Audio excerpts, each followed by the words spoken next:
नमस्कार दोस्तों, आपका स्वागत है पहलवान गुरुदीन ग्रुप ऑफ कॉलेज के यूट्यूब चैनल पर। मैं प्रोफेसर रंजना श्रीवास्तव पहलवान गुरुदीन ग्रुप ऑफ कॉलेज के अंतर्गत आने वाले पहलवान गुरुदीन महिला महाविद्यालय से मैं आपके सामने एक बार फिर उपस्थित हुई हूँ समाजशास्त्र का नया टॉपिक लेकर। अपनी टॉपिक शुरू करने से पहले यदि आपने हमारे चैनल को अब तक सब्सक्राइब नहीं किया है तो प्लीज़ सब्सक्राइब करें और उसके बगल में दिए गए बेल आइकन को ज़रूर प्रेस करें ताकि हमारी सभी नई वीडियोस की नोटिफिकेशन सबसे पहले आप तक पहुंच सके। दोस्तों, ये वीडियो आपके सिलेबस से संबंधित है, इसलिए इसको लाइक, शेयर और कमेंट भी ज़रूर करें। चलिए चलते हैं आज के टॉपिक पर। आज हम लोग मानवतावाद के विषय में चर्चा करेंगे। मानवतावाद मानव मूल्यों और चिंताओं पर ध्यान केंद्रित करने वाला अध्ययन, दर्शन या अभ्यास का एक दृष्टिकोण है। इस शब्द के कई मायने हो सकते हैं।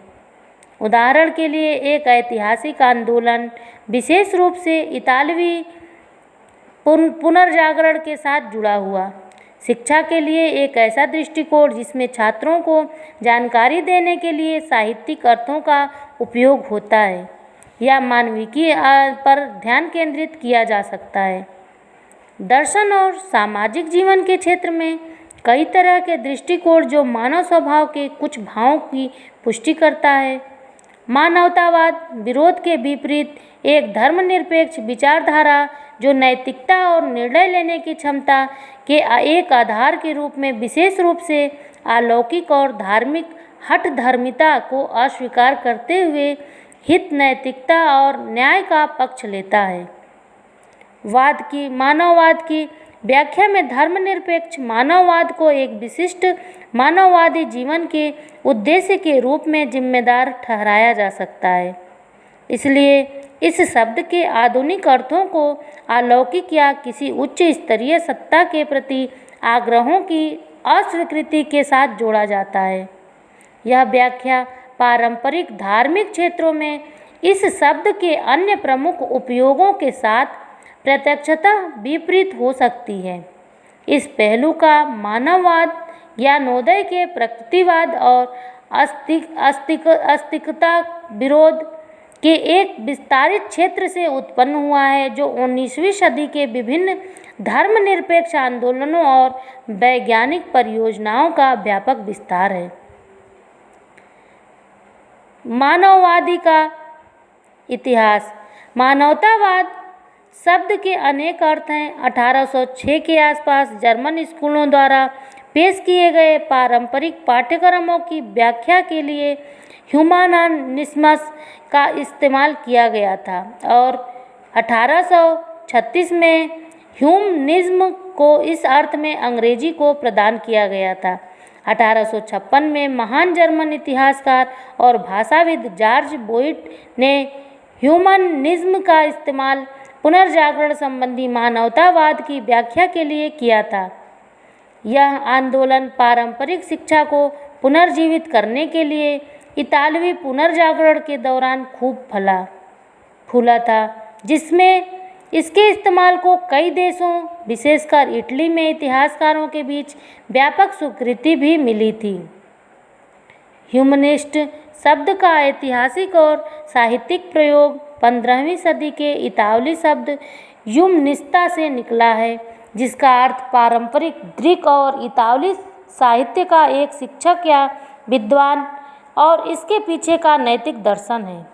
लेकिन 18वीं सदी के मध्य में इस शब्द का एक अलग तरह का उपयोग होना शुरू हो गया था।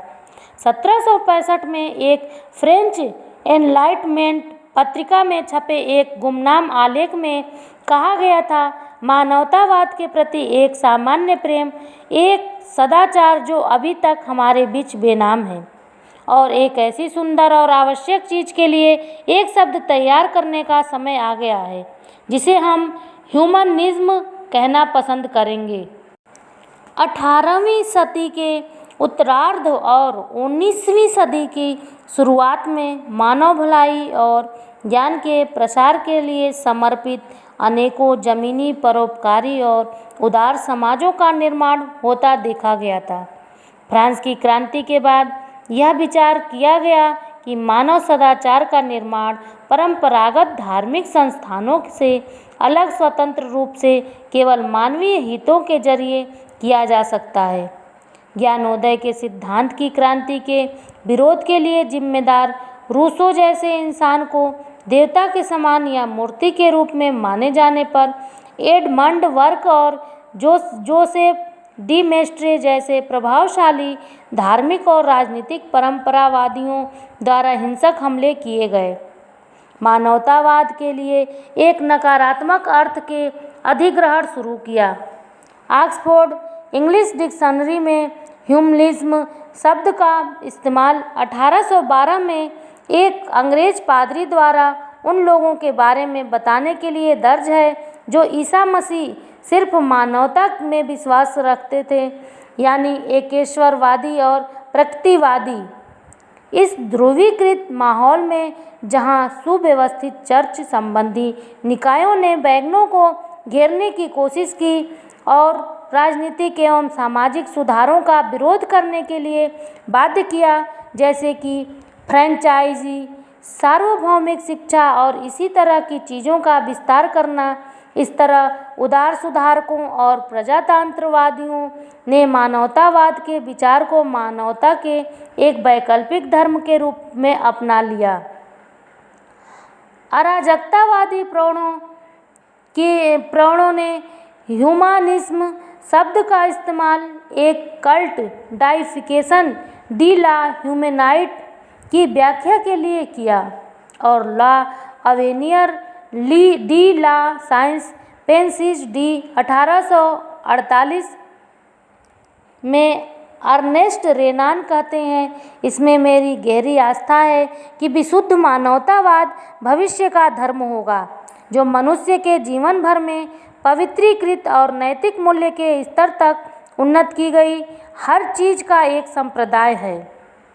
तकरीबन उसी दौरान मानवतावाद शब्द मानव मात्र के आसपास एक दर्शन के रूप में केंद्रित हुआ, जिसका इस्तेमाल जर्मनी में तथाकथित लेफ्ट हेजेलियंस, अनरोल्ड रयूज और कार्ल मार्क्स द्वारा भी किया जा रहा था, जो दमनकारी जर्मन सरकार में चर्च की नज़दीकी भागीदारी के आलोचक थे।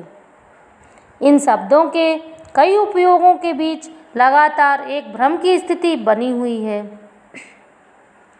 दार्शनिक मानवतावादी यूनानी दार्शनिकों और पुनर्जागरण संबंधी इतिहास के महान शख्सियतों में से मानव केंद्रित पूर्ववर्तियों की और अक्सर कुछ हद तक यह मानते हुए देखते हैं कि प्रसिद्ध ऐतिहासिक मानवतावादियों और मानवीय हितों के चैंपियनों ने अपने विरोधी रूप को समान रूप से साझा किया था।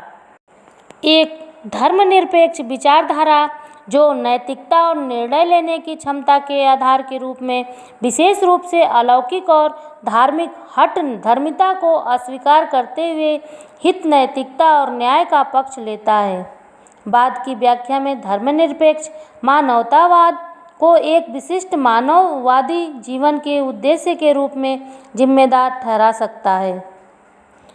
इसलिए इस शब्द के आधुनिक अर्थों को अलौकिक या किसी उच्च स्तरीय सत्ता के प्रति आग्रहों को अस्वीकृति के साथ जोड़ा जाता है।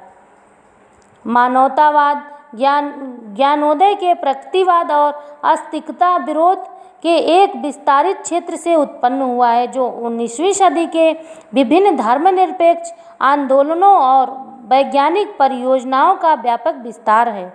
आज के लिए इतना ही दोस्तों, मैं एक बार फिर उपस्थित होंगी अपनी नई वीडियो के साथ। तब तक के लिए नमस्कार, धन्यवाद।